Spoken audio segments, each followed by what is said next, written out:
Spotify Wrapped might not show up right away because the feature releases in waves, but you can still bring it up in a few simple ways. First, open the App Store or Google Play Store and search for Spotify. If an update is available, install it.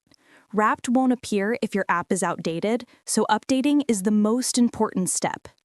Next, reopen Spotify. If Wrapped is available on your account, you'll see a banner at the top of the Home tab. If you don't see it, close the app completely, relaunch it, and check again. You can also try accessing it through your browser. Go to spotify.com/wrapped and sign in. If your Wrapped is ready, it will load there even if the app hasn't shown it yet. If it still doesn't show up, it's likely just not rolled out to your account yet. Wrapped releases gradually, so it may take a bit of time before it appears.